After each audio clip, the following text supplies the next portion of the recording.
Ya, selamat malam dok. Salam kenal, saya dari Sumatera Selatan.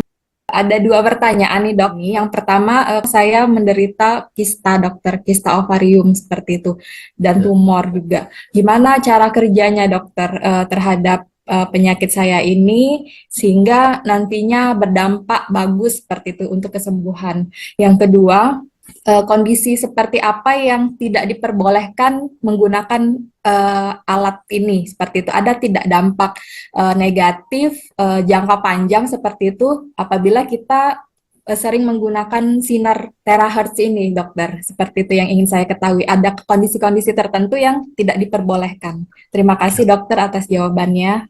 ya, terima kasih. Ya. Mengenai kontraindikasi dulu ya. Jadi alat ini melancarkan darah. Jadi kontraindikasi nomor satu itu orang yang sedang mengalami perdarahan akut, perdarahan aktif gitu ya. Nah, itu karena darahnya makin lancar kan nanti jadi susah berhenti. Termasuk di situ orang yang sedang mens, orang yang menderita stroke berdarah misalnya, orang yang ada kankernya di dalam. Kalau dia perdarahan kita nggak bisa monitor misalnya. Itu resiko-resiko yang kita harus pertimbangkan, cari amannya, gitu ya. Kedua, orang yang pakai implan, gitu, ya, tanam logam di dalam, termasuk di situ pasang stent jantung, pasang alat pacu jantung, ya, karena semuanya bersifat elektronik itu kita tidak tahu berapa banyak panas yang masuk ke daerah situ bisa mengganggu dari alat-alat itu. Ya, karena benda kalau dia bersifat logam kan dia akan menyerap panas lebih banyak daripada yang non logam. Nah, kita nggak tahu bendanya itu seberapa banyak menarik panas. Ya.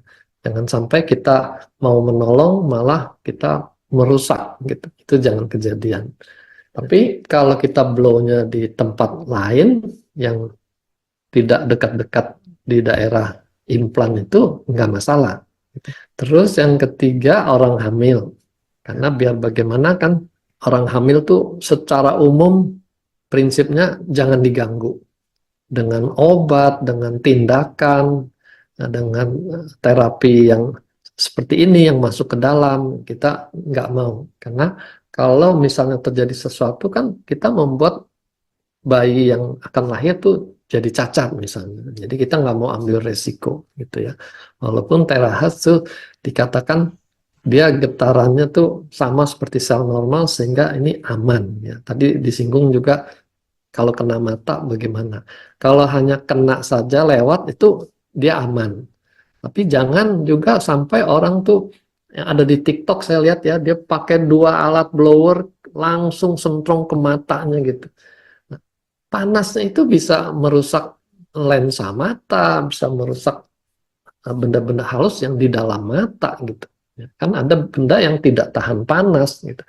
Apalagi kalau dia operasi katarak, dia tanam lensa, itu juga termasuk kita jangan blow langsung ke matanya. Yang pertama tadi apa ya? Sorry. Bagaimana mekanisme Oh, kerja kista, kista ya. kista, ya, tumor, ya. Nah, kista itu secara teori cairannya terjebak itu nggak bisa menembus dindingnya. Ya. Jadi normalnya dia bisa keluar masuk begitu karena suatu kondisi dia tidak bebas lagi keluar masuk sehingga dia menumpuk di dalam.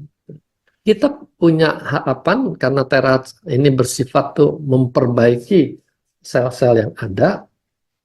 Kalau dinding sel kistanya itu bisa diperbaiki kinerjanya, dia bisa kembali lagi keluar masuk cairannya, itu ada kemungkinan dia mengecil gitu. Ya, itu lebih mungkin ya, dibandingkan misalnya tumor padat yang relatif tuh jaringan sehat kita, jaringan normal kita, misalnya lipoma, ya tumor kelenjar lemak atau miom. Nah, itu kan sebenarnya jaringan normal yang tumbuh berlebih. Nah, kalau kita blow karena dia normal, mungkin dia nggak terpengaruh gitu. Tapi kalau kista masih lebih mungkin dia tuh mengalami perbaikan. Ya, Kita lakukan aja harap-harap sesuai dengan yang mestinya terjadi gitu.